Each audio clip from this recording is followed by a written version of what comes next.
விஷயங்கள் எதுவுமே கிடையாது. ஏன்னா முக்கான முன்னதவர் நீங்க நடப்பது நடக்க போறது நடந்து முடிச்சது எல்லாமே உங்களுக்கு தெரியும். தெரிஞ்சிருந்தாலும் கூட இந்த சின்ன பிள்ளை என்கிட்ட வந்து உங்ககிட்ட ஒரு சில விவரம் கேட்கிறமா, கேட்டா பதில் வருமானு கேட்டீங்க. ஏன்னா கேளுங்கள் தரப்படும், தட்டுங்கள் திறக்கப்படும் சொல்லியிருக்காங்க. அது ஒரு முறைப்படி கேட்கணும்னு ஆசைப்படுறீங்க, கேளுங்க. ஏதோ ஏன் சிற்றருக்கு கேட்டி ஒரு பதில் சொல்ல காத்துக்கிட்டு இருக்கேன். தெரியாத வார்த்தை கேட்டீங்கன்னா பெரியவங்க நீங்க இருக்கீங்க, உங்ககிட்ட நான் கேட்டு தெரிஞ்சுக்கிறேன் சுவாமி. இச்சபையிலே பேசுவதற்கு நிறைய விதமான பேச்சுகள் உண்டு. விவரமான பேச்சு, வினயமான பேச்சு, குதூகலமான பேச்சு, குதர்க்கமான பேச்சு, விவகார பேச்சு, வில்லங்க பேச்சு, நிறைய விதமான பேச்சு உண்டு. இவ்வளவு நேரம் உங்க அண்ணன் பேசினார்னா அது குதூகலமான பேச்சு, ஏன்னா அது அவருடைய கதாபாத்திரம். ஆனா இங்க பேசும்பொழுது விவரமா பேசலாம், வினயமா பேசலாம், குதர்க்கமா பேசலாம். அதற்கான திறமை இருந்தால் இது அத்தனையும் பண்ணலாம். இதுல எதை நீ பண்றேன்னு நான் பார்க்க காத்திருக்கேன். அதுக்கு முன்னாடி முதற்கட விசாரணையாக உன்னை பற்றி விவரம் இதோ. வண்டி விழி கற்கண்டு மொழி மாதே, வண்டி விழி கற்கண்டு மொழி மாதே, நீ வந்திருக்கும் நாடு சொல் கோதே. ஞான நிலை தான் உணர்ந்த சுவாமி, ஞான நிலை தான் உணர்ந்த சுவாமி, நடுமலை நாடு என்பார் மலர் இருந்து முகமாதே, மலரிருந்து மாதே, தந்தை தாய் பெயர் என்ன சொல் கோதே. தந்தை பெயர் நம்பி என்பார் சுவாமி, தந்தை பெயர் நம்பி என்பார் சுவாமி, தாய் நங்கை மோகினி என்பார் சுவாமி. என்னுடைய இந்த அனுபவத்தில் இத்தனை விதமான வள்ளிகளை சந்தித்திருக்கிறேன். ஒவ்வொருத்தருடைய பேச்சு ஒவ்வொரு விதமா இருக்கும். யாருடைய பேச்சு இப்படித்தான் அப்படின்னு சொல்ல முடியாது. ஏன்னா உலகத்துல வித்தியாசம்னு இருந்தாத்தான் மக்களிடத்துல ஆர்வம் கொண்டாடுறது அதிகமாகும். அப்படி எத்தனையோ பேச்சை கேட்டாங்கன்னா இப்ப நீ பேசுற பேச்சையும் மனசார வாழ்த்துறேன். சிறப்பான பேச்சு. அந்த சிறப்பான பேச்சை பாடினது பாட்டு பாடினேன். இப்ப நான் வாழ்த்துனது நீ பாடின பாட்டுன்னு கூட தெரியாம ஒருவேளை நான் பாடி அந்த வசனத்தை நீ சொல்லியிருந்தா கூட அது நியாயமா இருந்திருக்கும். வசனம் மாதிரி தான் பாட்டு இருக்கும். பாட்டுக்கு நாரதர்னு நான் கேள்விப்பட்டிருக்கேன். அதுக்காக என்னுடைய பாடலை இந்த அளவுக்கு நீங்க கேவலப்படுத்த கூடாது. அப்படி இல்லமா, பாடின பாட்டை வசனம்னு சொன்னீங்க பாத்தீங்களா? உங்களுடைய ஒரு குரல் வளத்துக்குள்ள 4 ஜானகியம்மா, 8 ஆசா போசையம்மா. சரி, அப்ப பாடின இல்ல பாட்டுதான். அத போய் நீங்க பேச்சுன்னு பாட்டுன்னு எனக்கு தெரியாதா? பாட்டுக்கான வசனம் பேசிக்கிட்டு இருக்கேன். அந்த பாட்டுக்கு முன்னாடி ஒரு வசனம் பேசுனீங்க. என்ன வசனம் பேசுன? அது நீங்க விவரம் கேக்குறேன்னு சொன்னனால பேசுறேன். அதுக்கு என்ன வசனம் பேசுனாயின்னு கேட்டேன். சாமி, எனக்கு உங்களுக்கு தெரியாத எதுவும் கிடையாது. ஏன்னா எனக்கு சிற்றரை கேட்டு வர பதில சொல்றேன். சின்ன பிள்ளை கேட்குறீங்களே அப்படிங்கிறதுக்காக சொன்னேன். அதுக்கு என்ன அந்த ஒரு வார்த்தை முக்கியம். ஒரு வார்த்தையை நம்ம எப்படி பிரயோகப்படுத்தணும் ரொம்ப முக்கியம். கேளுங்க சுவாமி, என்ன வேணா கேளுங்க, ஏன் தெரியாம நினைக்கிறேன், எதை கேளா கேளுங்க அப்படின்னு மண்டையா பேசுற ஆளுக்கு மத்தியில கேளுங்க சுவாமி, ஏதோ என் சிற்றறிவுக்கு எட்டிய வகையில் அந்த அடக்கம் பேசுன பாத்தியா. ஒவ்வொரு மனிதனுக்கு இருக்க வேண்டிய ஒரு அடிப்படையான குணம் என்னன்னா அடக்க குணம்ன்றது. அதான் வள்ளுவன் சொன்ன அடக்கம் அமரருள் வைக்கும். அப்ப பாருங்க, அத்தனை சிறப்பான உன்னுடைய அடக்கமான பேச்சை நான் வாழ்த்தணும் இல்லையா? ஏன்னா உண்மையிலேயே உன்னுடைய அறிவு அது பேரறிவா கூட இருந்துட்டு போகட்டும். ஆனா சொன்ன வார்த்தை கேளுங்க சுவாமி, ஏதோ என் சிற்றறி அப்படின்னு நல்லா மேடை நாகரிகத்தோட பேசியிருக்க. உன்னை மனசார வாழ்த்துறேன். ஆனா இந்த அடக்கத்தை எப்படி விட்டுறாம கடைசி வரைக்கும் இந்த அடக்கம் இருக்கணும். அதான் ரொம்ப முக்கியம். இருக்குமா? கடைசி வரைக்கும் இந்த அடக்கம் இருக்கணும்னா அது எதிரில் நின்று பேசுறவங்களை பொறுத்து இருக்கு. என்னது அடக்கம் கடைசி வரைக்கும் இருக்கணும்னா அது எதிரில் நின்று பேசுறவங்கள பொறுத்து இருக்குன்னு. இதுக்கு இது பதில் இல்லையம்மா. வேற என்ன பதிலா சொல்லணும்? கடைசி வரைக்கும் இந்த அடக்கம் இருக்கமானா நீ என்ன சொல்லணும்? என்ன சொல்லணும்? கண்டிப்பா சுவாமி, இந்த அடக்கத்தை எப்படி விட்டுற மாட்டேன். என்னுடைய வாழ்நாள் வரையும் இந்த அடக்க அப்படின்னு நீ பேசிருக்கணும். எதிர நிக்கிற ஆளை பொறுத்தனா இப்ப சரி, இப்ப நான் அமைதியா கேட்டேன், நீ அடக்கமா பேசிட்டு சரிதான். சரி, அதே நான் கொஞ்சம் அடாவடியா பேசுனேன்னா அப்புறம் இங்க இருந்து அதிரடியா வரும். இந்த ஆத்தா என்ன பேசி பிடிச்சுன்னு இப்ப நீங்க கை தட்டுறிய, இதை அதிரடி பண்ணி விடுமா? அது முகரைய பார்த்தா அதிரடி பண்ற மாதிரி தெரியுதா? இங்க பாரு, வார்த்தைய சரியா பிரயோகப்படுத்தணும். என்ன தப்பா இப்ப நான் அடாவடி பண்றேன்னு நீ பதிலுக்கு சாமி நானும் அடாவடி பண்ணுவேன்னா பிரச்சனை இல்லை. அடாவடினா திமிர்னு அர்த்தம். நீ திமிரா பேசு. எங்க அறிவு இருக்கிறதோ அங்க திமிர் இருக்கும். நீ உனக்கு அறிவு இருந்துச்சுன்னா நீ அடாவடி பண்றேன்னு சொல்லு. சரி, என்ன வார்த்தை சொன்ன? என்ன வார்த்தை சொன்ன? அதிரடி பண்ணுவேன் சொல்லலாமா? சொல்லலாமா? சொல்லக்கூடாது. ஏன் சொல்லக்கூடாதுன்னு கேக்குறேன். முதல்ல அந்த வார்த்தைக்கு என்ன அர்த்தம் தெரியுமா? முதல்ல எங்களுக்கு அர்த்தம் தெரியாது, நீங்க வேணா சொல்லுங்க, நாங்க தெரிஞ்சுக்கிற அர்த்தம். நீ தமிழ்ச்சி தானே?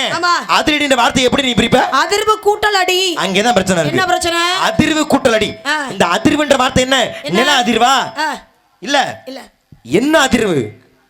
நீ ஒரு கேள்வி கேட்டு எதிரில் நிக்கிற நாரதருக்கு பதில் தெரியாம அவர் அதிர்ந்து போய் நிக்க வச்சு அவர் நில கொலைய வச்சு அவருக்கு எதுவுமே தெரியாதுப்பா அப்படி மக்கள்கிட்ட காட்டி கொடுத்து நீ பேர் வாங்குற பாத்தியா ஆமா அதுக்கு பேர் தான் அதிரடி பேச்சுன்னு பேர். இப்போ நீ என்ன சந்திக்கும் பொழுது என்னைய பார்த்து நான் அதிரடி பண்ணி விடுவேன்னு சொல்றீங்கன்னா உன்னால என்னை கேள்வி கேட்டு நிப்பாட்டி எனக்கு பதில் சொல்ல தெரியலன்னு நீ அசிங்கப்படுத்தி என்னை எப்படி நில கொலைய வச்சு அதிரடி பண்ணிட முடியுமா உன்னால? ஏன் அவங்கள அசிங்கப்படுத்த முடியாது நீங்க நினைக்கிறீங்களா? என்னது ஏன் அவங்கள அசிங்கப்படுத்த முடியாதா?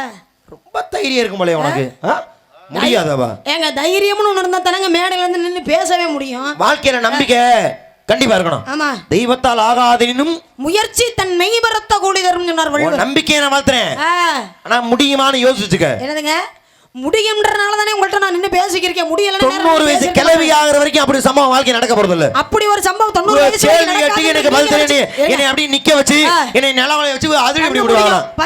என்னால முடியும் பார்க்கலாமா? முடியுமே. சும்மா சவுடா இருக்க பண்ணி முடியும் அது பேச கிடையாது. அறிவுபூர்வ விஷயம் தெரியணும். என்ன விஷயம் பேச போறீங்க நீங்க? உனக்கு என்ன தெரியும் முதல்ல? உங்களுக்கு என்ன தெரியும்? நான் எதை கேட்டாலும் சொல்லுவேன். நான் எதை கேட்டாலும் நீங்க கேளுங்க பதில் சொல்றேன். நான் கற்ற கல்வி மீது எனக்கு அளப்பரிய நம்பிக்கை இருக்கு. எனக்கு தன்னம்பிக்கை இருக்குங்க கற்ற கல்வி மீது. அப்படியே எந்த அளவுக்கு நீ படிச்சேன்னு நான் பாக்குறேன். அடிப்படையில இருந்து ஆரம்பிப்போம். சரி ஆரம்பிங்க. நெத்தில என்ன போட்டுருக்க? பட்ட போட்டுருக்கேன். அப்படியே யாருக்காக? முருகனுக்காக. சரி முருகன் என்ன போட்டுருக்காரு? அவர் சிவன் நினைச்சு போட்டுருக்காரு பட்ட. சிவனை வணங்கினவர்கள் எத்தனை பேர் தெரியுமா? 63 பேரு. ஏன் 63 மட்டுமே தான் சிவனை வணங்கினாங்களா? இல்ல எல்லாருமே தான் வணங்கினாங்க. ஆனா குறிப்பிட்டு சொல்றது 63 பேர் தான் சொல்லுவாங்க. அப்படியா? 63 பேர்னா யார் அவ? அதான் நாயன்மார்கள். நாயன்மார்கள். ஆமா. எத்தனை ஆண்கள் எத்தனை பெண்கள்? 60 ஆண்கள் 3 பெண்கள். இந்த நாயன்மார்களை பத்தி நீ படிக்கணும்னா என்ன புத்தகம் படிக்கணும்? பெரிய புராணம் படிக்கணும். யார் எழுதுனா? சேக்கிழார் எழுதினார் அந்த புத்தகத்தை. அப்படியா? சரி அது 63 நாயன்மார்களை குறிப்பது பெரிய புராணம். பெரிய புராணம். இது 63. 64னா என்ன கணக்கு? 64னா அது திருவிளையாடல். திருவிளையாடல் புராணம். சிவபெருமான் நடத்தி மதுரை மதியை சிவபெருமான் செய்த அத்தனை சிறப்புகளுமே 64 திருவிளையாடலாக தொகுத்து வழங்கப்பட்டது. ஆமா. இதை எழுதினவர் சேக்கிழார். அதை எழுதினவர் அத பரஞ்சோதி முனிவர். அப்ப இது அனைத்துமே சிவனை பற்றியதுதான். என்ன திருவிளையாடல் புராணத்தில் சிவன் தான் கதையின் தலைவன். ஆனா பெரிய புராணத்தில் சிவன் தலைவன் கிடையாது. இந்த 63 நாயன்மார்களுமே தலைவர். சரி 60 ஆண்கள் 3 பெண்கள் சொன்னீங்க. 3 பெண்கள் பேர் தெரியுமா? இதெல்லாம் ரொம்ப அதிகமா இருக்கு உங்களுக்கு. தெரியுமானா தெரியும் தெரியாது. அதிகம் குறைவு இதெல்லாம் நீ பேசக்கூடாது. நீ அதிரடி பண்ணி பண்ணுவேன்ல பெரியதுக்கு அதிகம்ன்ற சொல்லு. 3 பெண்கள் பேர் சொல்லு. 3 பெண்கள் பேர் கூடவா தெரியாம வந்து நிப்பாங்க? இதெல்லாம் ஒரு கேள்வி. நீ இது வந்து கேட்டு ஆசி சப்பக்கட்டு கட்டுறது. இது ஓட தெரியாம நிப்பாங்கன்னா சரி அப்ப விடுமான்னா அப்படி தப்பிச்சு போயிடலாம்னு. இது ஓட தெரியாம நிக்கிற ஆளுங்க நிறைய நான் பாத்துருக்கேன். நீ சொல்லு. உங்க மனசுல அப்படி ஒரு எண்ணம் இருந்தா நான் 3 பெண்ணுடைய பேரை சொல்றேன். நான் சொல்லுவேன். தெரியும் அப்படி சப்பக்கட்டு கட்டுறீங்க. தெரியாம யார் வந்திருக்கீங்க சொல்லுமா பேரை? காரைக்கால் அம்மையார், இசைஞானியார், மங்கையர்கரசி. சரி காரைக்கால் அம்மையார், இசைஞானியார், மங்கையர்கரசி. இந்த 3 பேர் பெண்கள். இன்னும் சில பேர் 3 பேர்ல வந்து திலகவதி அம்மையார் ஜப்பாங்க. கிடையாது. அந்த மாதிரி 3 நாயன்மார்கள் இடம் வரல. சரி முதல் ஆள் யார சொன்ன? காரைக்கால் அம்மையார். சீர்காழி கோவிந்தராஜன் ஒருத்தர் இருக்காரு. ஆமா. எந்த ஊர்ல பிறந்தாரு? அதுல தான் கேள்விக்குள்ள தான் பதில் இருக்கே. இருக்கா? இருக்கு. இப்ப நீ என்ன பேர் சொன்ன? காரைக்கால் அம்மையார். அம்மைனா பெண் அர்த்தம். அம்மையார் லட்சுமி அம்மையார். அம்மையார்னா மரியாதைக்குரியவர். மரியாதை வார்த்தை. ஆமா. அந்த அம்மா காரைக்கால்ல பிறந்தா காரைக்கால் அம்மையார். பேர் என்ன? இந்த லட்சணத்துல தான் அதிரடி பண்ணி கிழிச்சு விடுவேன்னு சொன்னியா நீ? ஒரு ஊர் பேர் சொல்ல வக்கல்ல. இதுல வேற நான் அதிரடி பண்ணி விடுவேன். ஏன் முடியாதுன்னு நினைக்கிறீங்களா? அந்த அம்மாவை ஏன் காரைக்கால் அம்மையார்னு சொன்னாங்கன்னா காரைக்காலில பிறந்து இறைவனே அம்மையா வருகன்னு கூப்பிட்ட காரணத்தினால தந்தையும் தாயும் அவன் இருப்பான். ஆனால் தந்தையும் தாயும் அவனுக்கு இல்லைனாங்க. ஆதியும் அந்தமும் இல்லாத நாயகன் சிவபெருமான். ஒரு ஆரம்பமும் முடிவும் இல்லாத ஒரு தெய்வமே எம்பெருமான் சிவபெருமான். ஆனா அப்படிப்பட்ட சிவபெருமானே அம்மா வாங்க அம்மையே ஆமா கூப்பிட்டது யாரு? அந்த அம்மா தான். எனக்கு அதுல எந்த மாற்று கருத்து இல்ல. காரைக்கால்ல பிறந்தாங்க காரைக்கால் அம்மையார். ஆமா. பேர் என்ன? பேர் வந்து புனிதவதி அப்படிங்கறது தான் பேரு. என்ன பேரு? புனிதவதி அப்படிங்கறது தான் பேரு. சரி ரெண்டாவது யார சொன்ன? அது இசைஞானியார். இசைஞானியாரே இடம் பெற்றாங்க. 63 நாயன்மார்ல இருக்கக்கூடிய சுந்தரமூர்த்தி நாயன்மாரோட அம்மா அவங்க. சரி அதனால 63 பேர்ல இடம் பெற்றாங்க. இந்த லட்சணம் இதல தான் நீ அதிரடி பண்ணி கிழிச்சு புடின்னு சொன்னியா? வெக்கமா இல்ல உனக்கு? நாக்கு கூசல உனக்கு? கேட்ட கேள்வி ஏன் முடியாதா? பதில் சொல்லாம நின்றா நீங்க பேசலாம். கேட்ட கேள்விக்கு பதில சொல்லிக்கிட்டு தானே இருக்கேன். இந்த பதில நீ சொல்றதுக்கு சாமி எனக்கு பதில் தெரியல நீ கால்ல விழுந்து நீ கும்பிட்டுக்கலாம். ஏன் என்ன தப்பா சொல்லிட்டேனா? ஒரு பதிலா உனக்கு? இது தப்பான பதிலா? இது ஒரு பதிலா உனக்கு? ஏன் அப்புறம் இது பதில் இல்லாம வேறமா? இசைஞானியார் ஏன் இடம் பெற்றான்னு கேட்டேன். ஆமா. அவ யாரோட அம்மானோ யாரோட பொண்டாட்டினோ யாரோட கொழுந்தியானோ ஒன்று நான் கேட்டேனா? இல்ல கேட்கல. இல்ல இல்ல இல்ல கேட்கல. சுந்தரமூர்த்தியை பெத்தான்னு ஏன் சொல்ற? அப்புறம் சுந்தரமூர்த்தி எங்க சுந்தரமூர்த்தி பெக்கலையா அந்த அம்மா கொஞ்சம் இருமா. சுந்தரமூர்த்தியை பெற்றதுனால அந்த அம்மா இடம் பெற்றாங்கன்னா மாணிக்கவாசர் பெரிய ஆளு தானே, ஆமா அவரை பெத்த அம்மா இடம் பெற்றாங்களா? அவரே இடம் பெறலையா அப்புறம் எப்படி அவங்க அம்மா இல்ல இல்ல இல்ல இல்ல திருஞான சம்பந்த அறிவாளி தானே, ஆமா பெரிய ஆளு தானே, ஆமா அவரை பெத்த அம்மா இடம் பெற்றாங்களா? இல்ல அப்படி சிறப்பான ஒருத்தர் பெற்றதுனால எப்படி இடம் பெற முடியும்? அந்த அம்மாக்கு ஒரு தகுதி இருந்திருக்கணும்ல, அது என்ன? அதுதான் சொல்ல வரேன். அதுக்காண்டி நீங்க அவசரப்பட்டு நிப்பாட்டி புட்டிய, வேற ஒண்ணும் இல்ல. நீ அதுக்கு வந்து முற்றுப்புள்ளி வச்சுட்ட. முற்றுப்புள்ளி வைக்காம இடைக்குறி வச்சிருந்தேன்னா நான் விட்டுருப்பேன். அதனால நம்ம இடம் பெற்றார்கள் அப்படின்னு புள்ளி எதுக்கு வச்ச? அந்த புள்ளி ஏன் வச்சேன்னா நீங்க மறுத்து பேசுறீங்களா இல்ல வாயை பார்த்துக்கிட்டு நிக்கிறீங்களா? ரொம்ப தாஞ்சு போரு உனக்கு. சரி, அப்ப இசைஞானியார் இப்படி ஒரு பதில சொல்லும் போது இதுவா தான் காரணம் இருக்கும் போல இருக்குன்னு யோசிக்கிற ஆளு தான் இருக்குல்ல நிக்கிறாங்க. சரி, எதுக்காக இடம் பெற்றாங்க? எதுக்காக இடம் பெற்றாங்கன்னா சுந்தரமூர்த்தியை ஏன் நான் ஞாபகப்படுத்தினேன் அப்படின்னா, சுந்தரமூர்த்தியார் எப்படி ஒவ்வொரு சிவனுடைய ஸ்தலங்களுக்கெல்லாம் போய் இறைவனை பற்றி பதிகம் பாடி சைவ சமயத்தை பரப்பினாரோ, அதுபோல இசைஞானியார் இறைவனை பற்றி இசையால் பாடி இறைவனுடைய புகழை பரப்பினாங்க. அதனாலதான் நமக்கு பேருக்குள்ளே பதில் இருக்கு பார்த்தீங்களா, இசைஞானியார் அப்படின்னு. இப்போ அவர் வந்து பதிகம் பாடி இறைவனை மகிழ்ந்தார். அந்த அம்மா இசை பாடி இறைவனை மகிழ்த்ததுனால அப்ப எதுக்காக அந்த அம்மா இடம் பெற்றாங்க?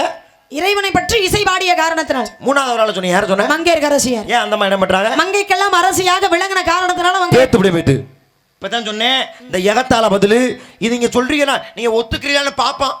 காதுல பூசுது பாக்குறியா? இந்த பதில பாதியில நிப்பாட்டி, அதனால உங்களுக்கு தெரிஞ்சிருக்கு விடுங்க. மங்கையர்க்கரசியார் ஏன் இடம் பெற்றாங்க? என்ன சம்பவம் பண்ணாங்க? ஏன் இடம் பெற்றாங்கன்னா அந்த அம்மா சோழ நாட்டுல பிறந்தவங்க. சோழ நாட்டுல பிறந்து பாண்டிய மன்னன் வந்துட்டாங்க. இந்த லட்சணம் இதுல தான் நீ அதிரடி பண்ணி ஒரே கிளியா கிழிச்சு போட வேண்டியா? அதிரடி இல்ல, நான் என்ன கேக்குறேன்னா, நான் வள்ளியா வந்தது உங்களுக்கு பிரச்சனையா இல்ல நான் சந்தேகம் வேற உனக்கு அப்படின்னு சொன்னது உங்களுக்கு ஒரு பிரச்சனையா? இல்ல முதல்ல உனக்கு கேட்டு என்ன கேட்ட? இல்ல நான் வள்ளியா வந்தது பிரச்சனையா? உனக்கு சந்தேகமே இருக்கலாமா? ஏன் சந்தேகமே படாது. ஏன் என்ன வாஸ்து சரியில்லையா? மொத்தமா ஒரு கரண்ட் கொஞ்சம் வச்சு விடுனே. அப்படித்தான் சொல்லுவாரு. இப்ப சொல்லுங்க. எங்கே பிறந்தாங்கன்னு? அந்த அம்மா சோழ நாட்டுல பிறந்தாங்க. சோழ நாட்டுல வெக்கமா இல்ல உனக்கு? ஏன் சோழ நாடுன்னு ஏதாவது ஊருக்கு பேர் இருக்கா? ஏன் நாட்டுக்கு பேர் இல்லையா சோழ நாடுன்னு? பாரா, இது என்ன நாடு? இது என்ன நாடு? இது தொண்டை நாடு. இது எங்களுடைய தொண்டை நாடு. அம்மா அப்படியே ஆத்தா ரொம்ப கதைப்படி பேசிட்டாங்க. எல்லாத்தையும் பேசி முடிச்சுன்னா ஆல்ரெடி பண்ணி விடுவேன். நான் ஏன் பண்ணவனே நினைக்க இப்படி பேசி விடுவோம். கதைப்படி தொண்டை நாடு. சரி சரி, இது பாண்டிய நாடு. பாண்டிய நாடு தானே? பாண்டிய நாடு எத்தனை பேர் இருக்கு? திருவாடான இருக்கு, தொண்டி இருக்கு, அஞ்சுக்கோட்டை இருக்கு, குஞ்சங்குளம் இருக்கு, இவ்வளவு ஊர் இருக்குல்ல, பழைய இருக்கு, நிறைய இருக்குல்ல ஊர் இருக்குல்ல. அப்ப ஊர் பேர் வேற, நாடுன்றது பொதுவான ஒரு அந்த நாட்டுக்குள்ள 10,000 ஊர் இருக்கும். நீ சோழ நாட்டுல பிறந்தாங்கன்னா அது ஒரு பதில வெக்கமா இல்ல? சரி விடுங்க, கதையை சுருக்கமா சொல்லுவோமேன்னு பார்த்தேன். எது சுருக்குறது? பதில் ஆதிக்கு வந்து சரியா சொல்லு. சரி சரி விடுங்க, பிரச்சனை விடுங்க. உங்களுக்கு நாங்க ஊர் பேர் தானாங்க, விடுங்க. சோழ நாட்டுல பழையாறை அப்படிங்கிற இடத்துல நம்ம பிறந்தாங்க. அப்படி பேசு. அந்த அம்மா பிறந்தது பழையாறை தானே? அதையில சொல்லிருக்கணும் நீ. அந்த இடத்துல பிறக்குறாங்க. பிறந்து பாண்டிய மன்னனை திருமணம் பண்ணிட்டு வந்துட்டாங்க. பாண்டிய மன்னனை திருமணம் பண்ணிட்டு வந்தாங்க. உனக்கெல்லாம் வெக்கமா இல்ல? இந்த லட்சணத்துல நான் ஒரே கிளியா கிழிச்சு போடுவேன். அதிர அப்படி சொன்னியா நீ? உங்களுக்கு அவ்வளவுதான் மரியாதை. முதல்ல மரியாதை எதிர்பார்க்கறதே கிடையாது. மரியாதை கொடுக்குறாங்க, சொன்னது தப்பு. இதுல மரியாதை நீங்க கொடுக்குற எனக்கு இருங்க. இப்ப நீங்க முதல் ஊர் பேர் கேட்டு சொல்லிட்டு தானே அடுத்த கதையை ஆரம்பிக்கிறேன். ஆமா, அப்புறம் எதுக்கு இப்ப நிப்பாட்டுறீங்க நீங்க? நீ என்ன சொன்னதால நிப்பாட்டினேன்? என்ன சொன்னேன்? இப்ப நீ என்ன சொன்ன? என்ன சொன்னேன்? இந்த அம்மா சோழ பழையாறையில பிறந்த அந்த அம்மா பிறந்தாங்க. அடுத்து பாண்டிய மன்னனை திருமணம் பண்ணிக்கிட்டு பாண்டிய நாட்டுக்கு வந்துட்டாங்க. அதுக்கு கேட்டேன் வெக்கமா இல்லையான்னு ஒரே கிளியா கிழிச்சு போடுவேன். நான் கேக்குறேன், அப்ப அந்த அம்மா பாண்டிய மன்னனை திருமணம் பண்ணிட்டு பாண்டிய நாட்டுக்கு வரலையா? பாண்டியனை திருமணம் பண்ணாங்க. அப்புறம் என்ன? அப்புறம் என்னன்னு கேக்குறேன். நம்ம ஊர்ல நிறைய பேருக்கு பாண்டியன்னு பேர் வைக்கலாம், பாண்டியன்னு பேர் இருக்கலாம், முத்து பாண்டியன்னு பேர் இருக்கலாம், பாண்டி முத்துன்னு பேர் இருக்கலாம். அது இயல்பு. மதுரையில அந்த அம்மா சாதாரண ஊர்ல இருக்க கொத்தனார் வேலை பாக்குறவங்க வேற எதுவும் தொழில் பாக்குறவங்க கல்யாணம் பண்ணிச்சா? இல்ல இல்ல இல்ல, மன்னனையே திருமணம் பண்ணிட்டு. யார? பாண்டிய மன்னனையே திருமணம். மன்னனை ரொம்ப முக்கியம். நாட்டை ஆண்ட மன்னனை. மன்னனை என்ன? மன்னனை அந்த பாண்டிய வம்சத்துல எல்லாரும் பாண்டியன் தான். ஆமா, சிவன் அங்கே தோன்றினாரே. ஆமா, என்னவா தோன்றினாரு? சொக்கநாதராக. பேர் என்ன? அதுக்கப்புறம் மீனாட்சியை திருமணம் பண்ணதுக்கு அப்புறம் சொக்கநாத பாண்டியராக திகழ்ந்தாரா இல்லையா? அப்ப சொக்கநாத பாண்டியன். ஆமா, பேரு வந்து சொக்கநாதன் தான். ஆமா, பாண்டியன்றது பட்டம். பட்டம். அவருக்கு முருகி மகனா பிறந்தார்ல, பேர் என்ன? உக்கரபாண்டியன். உக்கரன்றது பேரு, பாண்டியன்றது பட்டம். எத்தனை பாண்டியன்? செண்பக பாண்டியன், வரகுண பாண்டியன், அபிஷேக பாண்டியன், குலசேகர பாண்டியன், நிறைய பேர் இருக்காங்க. எத்தனை பாண்டியன் இருக்காங்க? அப்ப பாண்டியன்றது உனக்கு பேரா? இல்ல இல்ல, பாண்டியன்றது உனக்கு வம்சத்துடைய பேரு.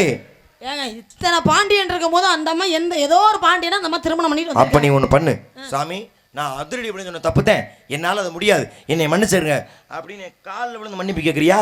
பாவம் போனா போதுன்னு உயிர் பிச்சை தர்றேன் உனக்கு. எப்படி வசதி? ஆட்டம் ரொம்ப அதிகமா இருக்கே. என் பக்கம் அதிகாரம் இருக்குன்னு ஆடுறேன், நீ பதில் தெரியாம வெக்கப்பட்டு நிக்கிற, நீ எதுக்கு ஆடுவ? பதில் தெரியாமலாம் கிடையாது, இருக்கிற நேரம் குறைவா இருக்கேன்னு நான் பட்டுன்னு பதில சொல்லிடுவோமே இருக்கிறதுக்காக சுருக்கமா சொன்னேன். உன்னோட சூழ்நிலை எனக்கு புரியுது. இல்ல உன்னுடைய சூழ்நிலை எனக்கு புரியுது, நேரம் ரொம்ப குறைவா இருக்கு, அதனால சுருக்கி இருக்க. அதனால உனக்கு காலையில சம்பளத்தையும் சுருக்கி 7000க்கு பதிலா ஒரு 2500 ரூபாய் வாங்கிக்கிறியா? வாங்க குடுப்பியா? அதுக்கு மட்டும் கசக்குது உனக்கு. உனக்கு என்ன அக்கறை? நம்ம ஊர் நாடகத்தை 8 மணிக்கு நடத்தும், உனக்கு என்ன அக்கறை? என் கேள்விக்கு நீ பதில் சொல்லு. நேரம் ஆயிடுச்சு சுருக்குறாங்களா அவங்க? ஐயா கடந்து கத்தாதீங்க, பேசாம இருங்க, அமைதியா பேசுங்க. நான் கத்த கூடாதுன்னா நீ பதில ஒழுக்கமா சரியா சொல்லு. அமைதியா நில்லுங்க, சரியா சொல்லு. கொஞ்ச நேரம் அமைதியா இருக்காங்க. பா அந்த அம்மா கூன் பாண்டியனை திருமணம் பண்ணிட்டு வந்துட்டாங்க. கூன் பாண்டியன் ஏமா வெள்ளி நாயகம் இந்த லட்சணம் இதெல்லாம் நீ அதிரடி பண்ணி ஒரே கிளியா கிழிச்சு போடுவேனியா? கேப்பனா இல்லையா? இது ரொம்ப இருங்க, ஒரு தேவையில்லாம என்னை பதில் சொல்ல விடாம தடுக்கிறாரு. அதாவது இந்த புள்ள பதில சொல்லி முடிச்சிருச்சுன்னா அது அசிங்கமாயிருமே நமக்கு. கம்ப சூத்திர விளக்கம் சொல்ற, இப்ப பதில் சொல்ல நிப்பாட்டி அசிங்கப்படுத்துறாங்க. சொன்னது தப்பு. என்ன தப்பு? யார கல்யாணம் பண்ணாங்க? மன்னனோட பேர் தானே கேட்டீங்க? ஆமா. நான் மன்னனோட பேரையும் சொல்லிட்டேன். என்ன சொன்ன? அப்புறம் கதையை சொல்ல விடணுமா இல்லையா? என்ன சொன்ன? என்ன சொன்னேன்? என்ன பேர் சொன்ன? அந்த அம்மா தான் கூன் பாண்டியனை திருமணம் பண்ணிட்டு வந்துட்டாங்க பாண்டிய நாட்டுக்கு. இது சரியான பதிலா? ஐயய்ய கூன் பாண்டியனுக்கு ஏன் கூன் பாண்டியன்னு பேரு? சும்மா சொல்லு. கூன் பாண்டியனுக்கு ஏன் கூன் பாண்டியன்னு பேரு? எதிர் நாட்டோட போரிடும் போது கதையால் மார்பிள் அடிச்சிட்டாங்க. மார்பிள் அடிச்ச காரணத்தினால முதுகுல கூன் விழுந்துருச்சு, அதனால அவருக்கு கூன் பாண்டியன்ற பேர் வந்துச்சு. கல்யாணம் பண்ண போதே கூன் இருந்தா கல்யாணம் பண்ணாலா? கல்யாணத்துக்கு அப்புறம் தான் கூன் விழுந்துச்சு. கல்யாணம் பண்றேன், அதன் பிறகு போருக்கு போறேன், போர்ல அடிச்சாங்க, கூன் விழுந்துச்சு, கூன் பாண்டியன் பேரு. ஆமா. அப்ப கல்யாணம் பண்ணதுக்கு அப்புறம் தானே கூன் பாண்டியன் பேரு. ஆமா. அப்ப இவன் இந்த அம்மா கல்யாணம் பண்ணி போகும்போது அவருக்கு வேற பேர் இருந்திருக்கும்ல? சொல்லு. கல்யாணத்துக்கு அப்புறம் அப்ப நீ என்ன சொல்ற? அந்த அம்மா கூன் பாண்டியனை திருமணம் அப்பதான் அவனுக்கு கூனே இல்லையே. கூன் இல்லாதவன் சும்மா கூன் பாண்டியன் பேர் வருமா? கல்யாணத்துக்கு முன்னாடி இப்ப அவனுக்கு பேர் என்ன, இயற்பெயர் என்ன? எப்ப எங்கேயா புடிச்சிக்க வர? ஏன் ஒரு பதில சுருக்கமா சொல்ல விட மாட்டேங்கிறாரு போட்டு, இது என்ன அது என்ன? அப்போ ஒண்ணு பண்ணு சுவாமி, நான் அதிரடி பண்ணேன்னு சொன்ன தப்புதான், என்னை மன்னிச்சுக்கிறங்க. சொல்ல மாட்டேனே. மாட்டேல? சொல்ல மாட்டேன். செத்தாலும் சொல்ல மாட்டேல? சொல்லவே மாட்டேன். பா எனக்கு நீ அப்படி வர. கூன் பாண்டியங்கிறது பேரு கிடையாது. போருக்கு போய் கூன் விழுந்ததுனால அவருக்கு பேரு கூன் பாண்டியன். ஆனா அந்த அம்மா திருமணம் பண்ணிக்கிட்டு வரும்போதே அவருடைய பேரு நின்றசீர் நெடுமாறன் அப்படிங்கறது தான் பேரு. என்ன பேர் சொன்ன? நின்றசீர் நெடுமாறன் அப்படிங்கறது தான் பேரு. பேரு நெடுமாறன் மட்டும் சொல்ற ஆளா இருக்கு, ஆனா ஒரு உண்மையான பெயர் நின்றசீர் நெடுமாறன். அதான் தெரியுதே. ஏன் முதல்ல கேட்டு சொன்னா குறைஞ்சு வரியா நீ? எல்லாரும் கட்டி அந்த கையில பிடிங்க நல்லா. சொல்லு, இப்ப சொல்லு பதில. ஏன் அந்த அம்மா இடம் பெற்றாங்க? அப்ப அந்த அம்மா பாண்டிய நாட்டுக்கு திருமணம் பண்ணிக்கிட்டு வர்றாங்க. திருமணம் பண்ணிக்கிட்டு வந்ததுக்கு அப்புறம் சைவ சமயம் தாழ்ந்து சமண சமயம் உயர்ந்துகிட்டே போய்கிட்டு இருக்கு. அப்ப அந்த அம்மா பாக்குறாங்க, என்னடா அது சைவ சமயம் தாழ்ந்துகிட்டு சமண சமயம் உயர்ந்துகிட்டே இருக்குதே, இதுக்கு என்ன பண்ணலாம்னு அந்த அம்மா என்ன பண்றாங்க, திருஞான சம்பந்தருக்கு அழைப்பு விடுக்கிறார். திருஞான சம்பந்தருக்கு அழைப்பு விடுத்தனா திருஞான சம்பந்தர் பாண்டிய நாட்டுக்கு வராரு. பாண்டிய நாட்டுக்கு வந்ததுக்கு அப்புறம் போட்டியெல்லாம் நடந்துச்சு. 2 சமயத்துக்குள்ள போட்டி நடந்துச்சு. அனல்வாதம், புனல்வாதம், அரிகண்டம், யமகண்டம் அப்படிங்கிற போட்டியெல்லாம் நடந்துச்சு. இந்த எல்லா போட்டியிலையுமே சைவ சமயம் வெற்றி அடைந்தது. அப்ப தனி ஒரு பெண்ணாக இருந்து இந்த பாண்டிய நாட்டில் சைவ சமயத்தை மீட்டு கொண்டு வந்த பெருமை மங்கையர்க்கரசியாருக்கு உண்டு. அதனாலதான் அந்த அம்மா 63 நாயன்மார்களை இடம்பெற்றார். கட்டிய கலாச்சாரிய மன்னன் சமயம் மாறிட்டாரு. ஏமா கத்துற கத்தாம இனி மாதிரி அமைதியா பொறுமையா பேசுற. அப்பா வந்ததுல இருந்து எம்புட்டு அமைதி. மந்திரி மதம் மாறிட்டாரு, நாட்டு மக்கள்லாம் மதம் மாறிட்டாங்க. ஒருவேளை இந்த அம்மாவும் மதம் மாறி இருந்தால் இன்னைக்கு மதுரையில சைவ சமயம் ஒண்ணு இருந்திருக்குமா? ஏங்க மதுரை மீனாட்சி அம்மன் கோவிலே இல்லாம போயிருக்கு. இதெல்லாம் காப்பாத்துறது யாரு? அது தனி ஒரு பெண்ணா இருந்த மங்கையர்க்கரசியார் தானே. அப்ப தனி ஒரு பெண்மணியாக இதை சாதித்ததால் அந்த அம்மா இடம்பெற்றாங்க. பரவாயில்ல, அடிப்படை சிறப்பாக இருக்கிறது. இப்ப அடிப்படையை விட்டு கொஞ்சம் மேல தூக்கிட்டு போறேன். இப்ப இல்ல நான் கேக்குறேங்க, இப்ப நீங்க என்ன கேட்டீங்கல்ல, உங்ககிட்ட அடிப்படை எப்படி இருக்கு நான் பார்க்கவா? ஏன் அடிப்படை ஆட்டி வைக்க பாக்குறியா? நீங்க தான் அப்படி அடாவடி பண்ணுவீங்க அப்படி. நீங்க சரி, அப்படி என்ன அடிப்படையை பாப்பா? என்னதான் அடாவடி பண்றீங்க நானும் பாக்குறேன். கேளு. நெத்தில போட்டுருக்கீங்க பேர் என்ன? அர்த்தனமா பிரம்மாண்ட ராமம். யார நினைச்சு போட்டுருக்கீங்க? எம்பெருமான் மகாவிஷ்ணு நினைச்சு. எத்தனை அவதாரம் எடுத்திருக்காரு? 9 அவதாரம் எடுத்திருக்காரு. மாட்டிக்கிட்டீங்களா? அதுக்கு கேட்டா கேள்வி நிதானமா கேட்டு பதில் சொல்லணும். என்ன மாட்டிக்கிட்டேன்னு தெரிஞ்சுக்கலாமா? 10 அவதாரம் எடுத்திருக்கிறாரு மகாவிஷ்ணு. ஓஹோ. அப்படி இருக்கும்போது நீங்க எப்படி 9ன்னு சொன்னீங்க? மாட்டிக்கிட்டீங்களா? இது தேவையா நான் கேக்குறேன். இந்த லட்சணத்துல நீங்க அப்படியே நான் அடாவடி பண்ணி என்ன பண்ணுவேன்? மன்னிச்சுக்கமா, ஏன்னா பதில் சொல்ற அவசரம்னு ஒண்ணு இருக்கு. அதனால வேகமா சொல்லணும்ன்ற ஆர்வத்துல ஆ. 10 அவதாரம்ன்றத மறந்துட்டு ஆ. 9 அவதாரம் என்னைய மன்னிச்சுக்கமா. அப்ப அப்படி மன்னிப்பு கேட்கிற மாதிரி கனவு கண்டு வச்சுக்கவே ஆ. பட்டுன்னு முழிச்சுக்க. ஏன் நீ கிளவியா போற வரைக்கும் இப்படி சம்பவம் நடக்க போறது இல்ல. தருங்க மன்னிப்பு கேட்பாங்களா? மன்னிப்பு தப்ப உணர்றவன் தான் மனுஷன். எது தப்பு? என்ன சரிங்களா? எது தப்பு? என்ன உங்களை என்ன கேட்டேன் நானு? என்ன கேட்ட? என்ன கேட்டேன்? என்ன கேட்ட? உங்க பாட்டை மகாவிஷ்ணு எத்தனை அவதாரம் எடுத்திருக்கிறார்னு கேட்டேன். எத்தனை அவதாரம் எடுத்திருக்கிறார்னு கேட்டேன். எடுத்திருக்கிறார்னு கேட்ட. ஆமா. மொத்தம் எத்தனை அவதாரம் நீ கேட்டியா? இல்ல. மொத்தம் எத்தனை அவதாரம் நீ கேட்டிருந்தாயினா நான் 10 அவதாரம் இருப்பேன். நீ கேட்டது எத்தனை அவதாரம் எடுத்திருக்கிறார் அப்படின்னா கடந்த காலம்னு அர்த்தம், முடிஞ்சு வச்சுன்னு அர்த்தம். கல்கி அவதாரம் எடுத்துட்டாரா? இல்ல எடுக்கல. எடுக்க போறாரு. ஆமா. அப்படின்னா அது எதிர்காலம்னு அர்த்தம். அப்ப இன்னும் ஒண்ணு பாக்கி இருக்கு. அப்ப எடுத்திருக்கிறாருன்னா நடந்து முடிஞ்சிருச்சு. எத்தனை அவதாரம் இது வரைக்கும் எடுத்திருக்காரு? 9 அவதாரம் எடுத்திருக்கிறாரு. அந்த இதைத்தானே இப்ப நான் சொன்னேன். உன்னை மாதிரி கிருத்துருவத்தெல்லாம் சந்திக்கும் போது தலையை கிருன்னு சுத்த வச்சுட்டே இருக்கணும் மூளையை. நான் கேள்வி கேட்டதே கொஞ்சம் வேகமா தான் கேட்டேன். அதையும் உள்நோக்கி அதை புரிஞ்சு 9 அவதாரம்னு சொல்றானா இவர் எவ்வளவு எப்பேற்பட்ட ஆளா இருப்பார் இவரு. எவ்வளவு வேகமா ஒரு பந்தை எறிகிறோம்னா திருப்பி அந்த பந்தை எதிர்கொள்ள தயாரா தான் இருக்கணும். நான் தயாரா தான் இருக்கேன். வேற என்ன கேப்ப? மத்தவங்க எல்லாம் கை தட்டினது கூட எனக்கு வகுத்திரச்சலா இல்ல. ஏன் அப்பதான் எனக்கு எதிராக கை தட்டிட்டு பாருங்க அவர் பதில் சொன்னதுக்கு. அப்படியா? ஆத்தாவுக்கு நன்றி. வேற என்ன கேப்ப? சரி 9 அவதாரம் எடுத்திருக்கிறாருல்ல, இந்த உங்க பாட்டை மகாவிஷ்ணுவை வணங்குறவங்களை என்னன்னு சொல்லுவோம்? ஆழ்வார்கள்னு சொல்லுவோம். ஆழ்வார்கள் எத்தனை பேர் தெரியும்? 12 ஆழ்வார்கள். 12 ஆழ்வார்கள்ல எத்தனை ஆண்கள் எத்தனை பெண்? 11 ஆண்கள் ஒரு பெண்ணு. 11 ஆண்களை கூட விட்டுருங்க. சரி. ஒரே ஒரு பெண்ணுன்னு சொன்னீங்களே. ஆமா. அது யாரு? அவர்தான் ஆண்டாள். 11 ஆண்களை விட்டுருங்க. விட்டுருவோம். ஒரு பெண் இல்ல. ஆமா கடைசியா. கடைசியா அந்த பெண் யார்? ஒரு பெண்ணு. ஆமா ஒரு பெண்ணு. ஒரே ஒரு பெண்ணு. 12 பேர்ல ஒரே பெண். அந்த ஒரு பெண் தான் ஆண்டாள். 12 ஆழ்வார்களா? ஆமா. 11 ஆண்கள் ஒரு பெண்ணா? ஆமா. 11 ஆண்களை பத்தி நீங்க பேச வேணாம். சரி. ஒரே ஒரு பெண் பேரை தான் கேட்டேன். செவிடானி. செவிடானி. எல்லாரும் பதில குறைச்சு கூட வையினே. சும்மாவே கத்துறல வாலிப நான் சொல்லிக்கிட்டு இருக்கேன் ஆண்டாள் ஆண்டாள்னு. மறுபடியும் முதல்ல இருந்து 11 ஆண்களை விட்டுருவேன். ஒரு இருங்க. வாயாம சொல்லுவாங்களா உனக்கு? ஆண்டாள்னு சொன்னீங்களே, ஆண்டாளுங்கிறது அந்த அம்மா பேரா? எப்படியாச்சும் நாடகம் பார்க்குற பாதி பேருடைய காதை செவிடாக்குனா தான் எனக்கு மனசு திருப்தியாகும். இருங்க. ஆண்டாளுங்கிறது அந்த அம்மா பேரா? இதுல தானே பிரச்சனைன்ற. நீங்க நல்ல மைக்கு நீ வா. மைக்க இறக்கி வச்சிட்டு இறக்கி தானே வைக்கணும். உன் ஆசையை நிறைவேற்ற. சும்மா நம்மள ஏத்தி வச்சிருக்க முடியுமா? ஏத்துறது இறக்குறேன். இறக்கியாச்சு போ. இங்க இருங்க. நீ என்ன சொன்ன? உன் வார்த்தையை நான் மறுத்தனா? நான் வீம்புக்கு மறுத்திருக்கலாம். இறக்க முடியாது போமான்னு. உன்னுடைய ஆர்வத்தை மதித்து உன்னுடைய வேண்டுகோளை ஏற்று இறக்கி வச்சிருக்கேன். ஒரே இறக்குறது கீழே. இந்த அம்மா எவ்வளவு இறக்கணும்னு சொன்னாப்லையா? இறக்க சொன்னா இறக்கிட்டேன். யாரு நாரதர் இறக்கலன்னு என்னை தப்பா சொல்ல முடியுமா? அதை ஏத்துறது ஓன் சௌரியம். அதுக்கு நான் பொறுப்பாக முடியாது. என்னோட அதிகமான இறக்கம் இருக்கிறனாலதான் இவ்வளவு இறக்கம் வச்சிருக்கேன். இப்ப சொல்லுங்க என்ன தேவை? அந்த ஒரே ஒரு பெண்ணுடைய பேர் செவிடாடி கேக்குறேன். இப்பதானே சொன்னேன். என்ன சொன்னீங்க? ஆண்டாள்னு. ஓயாம கேட்பாங்க உனக்கு. இந்த லட்சணத்துல தான் நீங்க நான் அப்படியே அடாவடியா பேசிட்டேன். என்ன பண்ணுவீங்க? அதிகமா பேசுறேன். அதிகமா பேசுறேன். நான் கேக்குறேன். உன்னை மதிச்சு உன் கேள்வி மதிச்சு நான் பதில் சொல்லிருக்கேன். என்ன பதில் சொன்னீங்க நீங்க? என்ன பதில் சொன்னீங்க? ஒரே ஒரு பெண். 3 பெண்ணோட பேரை சொன்னேன். 3 பேர் எதுக்கு இடம் பெற்றாங்க நான் சொன்னேன். ஒரு பெண்ணோட பேரை கேட்டேன். சொன்னனமா? உருப்படியா சொல்ல முடியல உங்களால? ஆண்டாள்மா. ஆண்டாள். சரி ஆண்டாள்னு சொல்றீங்களே. ஆமா. ஆண்டாள்ங்கற பேர் அந்த அம்மாக்கு எப்ப வந்துச்சு? எப்ப வந்துச்சு? பிறந்தோடனே அந்த ஆண்டாள் பேர் தான் வச்சாங்க. பிறந்தோடனே அப்படி சொல்ல மாட்டேன். என்ன பண்றேன்னு பார்த்தேன். உடனே அப்படி சொல்லும். டி கொதிச்சு போயிருப்போல. ஆண்டாள்ன்றது அந்த அம்மா பேர் இல்ல. ரெங்கநாதனை ஆண்டாள். உலகத்தையே ஆள்பவன் ரெங்கநாதன். ஆனா அந்த ரெங்கநாதரையே அந்த அம்மா ஆண்டாளாம். ரெங்கநாதரி ஆண்டாள். ரெங்கநாதரி ஆண்டாள். ஆண்டாள் ஆண்டாள் ஆண்டாள்ன்ற பேரு ரெங்கநாதரி அந்த அம்மா திருமணம் செய்து ஆண்டதால அந்த அம்மாவுக்கு ஆண்டாள்னு பேரு. எப்ப ஆண்டாள்னு பேர் வந்துச்சு? ரெங்கநாதரை கல்யாணம் பண்ணதுக்கு அப்புறம். கல்யாணம் பண்ணதுக்கு அப்புறம் தானே அந்த அம்மாவுக்கு ஆண்டாள்னு பேரு. அப்ப அதுக்கு முன்னாடி அந்த அம்மாவுக்கு என்ன பேரு? இயற்பெயர் கேக்குறியா? அதுதான் கோதை என்ன சொல்லக்கூடியதான் அந்த அம்மாவோட இயற்பெயர். போதுமா? கோதை. இப்ப நான் கேட்கலாமா? இப்ப எம்பெருமான் இன்னும் கேள்வியே கேட்டு முடிக்கல. அதுங்காட்டி அவசரம். என்ன முடியலையா? சரி கேளு. கோதைங்கிறது அந்த அம்மாவோட பேரு. சரி. அந்த கோதையுடைய அப்பா பேர் என்ன? பெரியாழ்வார். பெரியாழ்வார்மா. இந்த லட்சணத்துல தான் நீங்க நான் அப்படியே அடாவடி பண்ணிவிட்டேன்னு என்ன பண்ணுவ அப்படின்னீங்க. என்னையே சொன்னீ இந்த கத்துறேன்னு. நீ தொண்டை இது பொரடி வரைக்கும் சொல்லி நீ கத்துற.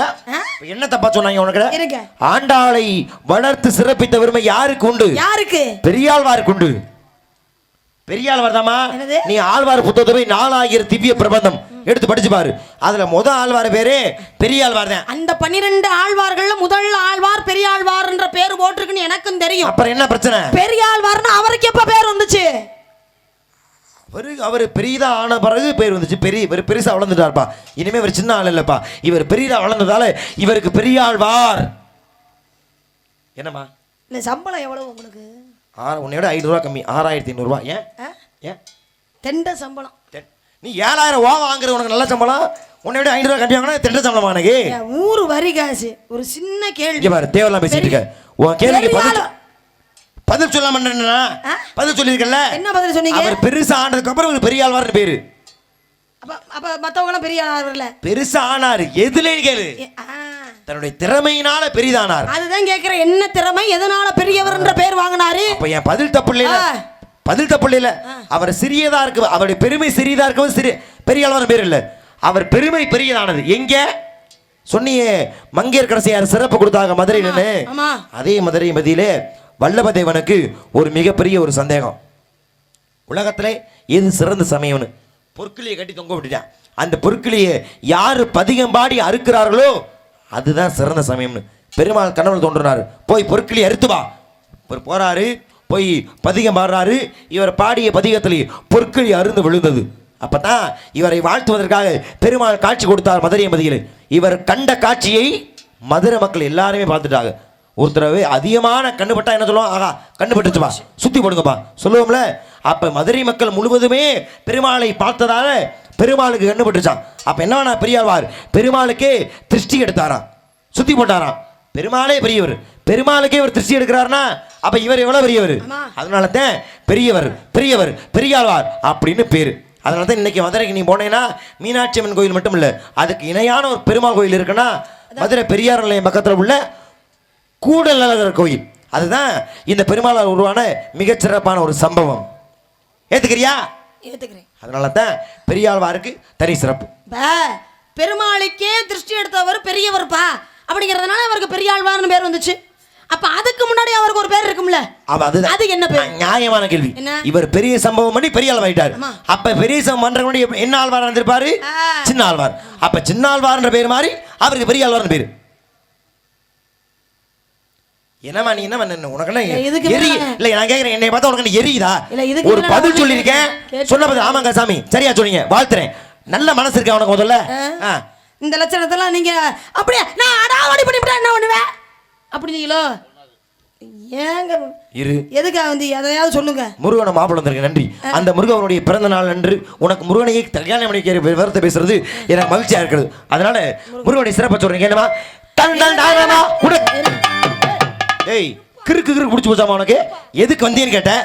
முருகன் மாப்பிள்ள தான் சொல்லிட்டேன், பாட்டு பாட போறேன். அவன் எல்லா மணி இப்படி பாட்டு பாட்டா. அப்ப ஒண்ணு பண்ணுங்க, என்ன பெரியாழ்வாருக்கு உண்டான உண்மையான பேர் என்னன்னு எனக்கு தெரியாதுமா அப்படின்னு என் கால்ல விழுந்து மன்னிப்பு கேட்டுட்டு நானாச்சு 2 தடவை பாட்டுனேன். இது வரைக்கும் நீ 6 தடவை பாட்டிருக்க. கேரண்ட கால வெட்டி எரிஞ்சு விட்டு போயிருவேன். சரியா? மேடை நாகரிகம் தெரியுமா உனக்கு? முதல்ல தெரியுமா மேடை நாகரிகம்னா என்னன்னு? என்ன கேட்ட ஐயா நியாயத்தை பேசுங்க. இந்த அம்மா சோழ நாட்டில் பிறந்தாங்க, பாண்டியமன்னன். இதான் நான் கதையை சொல்ல வந்தேன். உடனே அந்த அம்மா எந்த ஊர்ல பிறந்தாங்க, பாண்டியம்மனுக்கு என்ன பேரு, அந்த அந்த பேர் எப்படி வந்துச்சு, ஏன் வந்துச்சு கேட்டதுனால நீ சொன்ன. அது மாதிரி தான் நான் கேட்கிறேன். எங்க உருப்படியா பதில் சொல்றீங்களா? அப்படிலாம் தெரியலன்னு சொல்லிட்டாது பாட்டை பாடுங்க. உங்களை யார் வேண்டானா? இப்ப என்ன உனக்கு பிரச்சனை? இப்ப பெரியாழ்வாரோட உண்மையான பேர் கேட்டு. ஆமாமா, பெரியவர். பெருமாளுக்கு திருஷ்டி எடுத்த பெரியதாக போய் பெரியாழ்வார். அப்ப பெருசா இல்லைன்னா பெருசுக்கு எதிர்ப்பது என்ன? சின்னது பிடிச்சி ஒரு விளக்கம் சொன்னாலும் ஏத்துக்கிற மன பக்குவம் இல்லையே உன்னிடத்துல. ஏங்க உண்மையான பதில சொன்னா ஏத்துக்கலாம். உங்க சௌரியத்துக்கு நீங்க ஒரு பதில சொன்னா ஏத்துக்கிட்டு போணுமா? பிரச்சனை பண்ண முதல்ல. இப்போ என்ன பெரியவளுடைய பேர் தான் தெரியும் உனக்கு? சொல்றேன் கேட்டு தொலை. என்ன பண்றேன்னு பார்த்தேன், அதுக்கு போல வைக்க போறா. அவருடைய பேர் தான் விசார சர்மன் என்பது. போதுமா? இப்ப வாசிங்க. கண்டல் தானமா உனக்கு ஏத்த கனவமா சேர்ந்து வாழ்ந்து பாரமா வள்ளி தங்கமே அவனுக்கு நெய் வேறு யாரமா வள்ளி. லூசாவா? ஏன் உனக்கு உங்க அண்ணனுக்குள்ள பரம்பரை பாடமா லூசான்னு கேக்குறது? சவுடால பாரு. அவர் அனுபவம் என்ன, அவருடைய வயசு என்ன, அடிக்க பாயிர லூசான்னு கேக்குற? என்ன பிரச்சனை உனக்கு? இப்ப என்ன நடந்துருக்கு நீ எதுக்கு இப்ப வாசிக்கிட்டு இருக்கிற? பாட்டு பாடுறேன் வாசிக்கிறேன், உனக்கு என்ன பஞ்சாயத்து? இருங்க, இப்ப யாரு உங்களை பாட்டு பாட சொல்லி யாரு சொன்னது? இந்தா அங்கே உட்காந்துருக்க எல்லாருமே என்னுடைய பாடலுக்கு மிகப்பெரிய ரசிகர்கள். அப்ப இருந்து பாட்டு பாடுவான்னு என்னை அன்பு தொல்லை கொடுக்குறாங்க. அவங்க விருப்பம் இந்தா அங்க இருக்க 8 பேருமே என்னுடைய ரசிகர்கள். எங்க இருக்காங்க? இந்த உட்காந்துருக்காள் எங்க அப்புச்சிய. இங்க உட்காந்துருக்காங்களா? ஆமா. சொன்னால உங்களை பாட்டு பாட சொன்னாங்களா? ஆமா. இந்தா எங்க 4 ஆத்தா மாதிரி உட்காந்துருக்கா பத்தியா? அனைவருமே என் பாட்டை எதிர்பார்த்து கண்டு கொண்டு அவர்களை ஒருபோதும் நான் ஏமாத்த மாட்டேன். நானே ரசிகர் தான். அப்படி சொல்லுங்க மாமா. சும்மா இல்ல, நீ எவ்வளவு அன்பளிப்பாங்கண்ணே? எவ்வளவு அன்பளிப்பாங்கண்ணே? நான் 250 ரூபா வாங்கினேன். இப்போ நீங்க 450 ரூபா. 450. அப்ப யார் பாட்டு நல்லா இருக்குன்னு உங்களுக்கு தெரிஞ்சிருக்கு? அப்படி இல்ல, அதுல 2 பாட்டு வந்து பாடின பாட்டை திரும்ப பாட சொல்லி அதுதான் சிறப்பு பத்தியா? அது என்னன்னா 2வது தடவை பாடும்போது அது நல்லா பாடுறான்னு பாப்போம். அப்படி இல்ல, அப்படிங்கிற அன்பளிப்பு ஆர்வம் மறுபடியும் வந்து இந்த பாட்டை கேட்டுக்கிட்டே இருக்கணுமே. அப்படி இப்ப எதுக்குமா பாடுற பாடுற? பாடுங்க, நான் வேண்டாம். அப்ப பாடட்டுமா இல்ல இவருக்கு நான் அநாகரிகமான செயல். நீ ஆரம்பத்துல விளையாட்டுக்கு சரி என்ன சும்மா என்ன பண்ண பாக்குற சின்ன ஆள் வரனே, அப்புறம் நீ அழுத்தி பேர் கேட்ட பேர் சொல்லிட்டல, இப்ப பாட்டு பாட வேண்டியதானே? இருங்க ஐயா, இப்ப சொன்ன பேரும் தப்பா தான் சொல்லியிருக்காரு. பாட்டு பாடட்டுமா தப்பா இல்ல உண்மையான பதில நான் கேட்கட்டுமா? சொல்லுங்க, நீங்களே சொல்லுங்க. என்ன பத்தியா? பாடணுமா? என்னுடைய பாடலுக்கு மிகப்பெரிய ரசிகர். பாடணுமா? பதில் தப்பா சொல்லியிருக்காரு, பரவாயில்லையா? யாரு தப்புன்னு எப்படி நீ சொல்லுவ? விசார சர்மன்னு பேர் சொல்லிருக்கேன். பேர் சொன்னதுக்கு அப்புறம் இத பண்ற? சரி சரி, அப்ப சொல்றேன். அடாயப்பா பரவாயில்லை. ஆடு நாளைக்கு ஓனை வருத்தப்படுது. அவர்தான் சொல்றாரு. ஓனைக்கு நான் அவ்வளவு இறக்கம். பாவமா விட்டுருமா அப்படிங்கறாரு. சரி, அப்ப சொன்ன ஒரு வார்த்தையா? சரி, பாவம் போனா என்னப்பு? ஆமா, அந்த அதிர்ச்சி அது. புள்ள பூச்சிக்கெல்லாம் கொடுக்கு முளைக்குது. இது ரொம்ப தவறான செயல். இவா என்ன பிரச்சனை உனக்கு? நீங்க இந்த சிவனுடைய ஸ்தலத்துல சண்டிகேஸ்வரன் ஒரு சாமி இருப்பாரு தெரியுமா? ஆமா. நம்ம இடப்பக்கமா போய் வலது பக்கமா வரும்பொழுது கையை தட்டி கும்பிடுவோம் தெரியுமா? ஒரு கையை தட்டி கும்பிடுற சாமி இல்ல, அது ஒரு பக்கம் இருக்கட்டும்.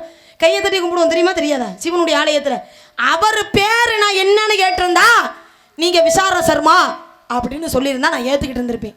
நான் கேட்டது பெரியாழ்வாருடைய உண்மையான பேர் என்ன அப்படின்னு கேட்டேன். இப்ப பெரியாழ்வாருடைய பேர் இது சொன்னேன்னு நீ நினைச்சுக்கிட்டு இருக்கியா? அப்படி சொல்லலாமா?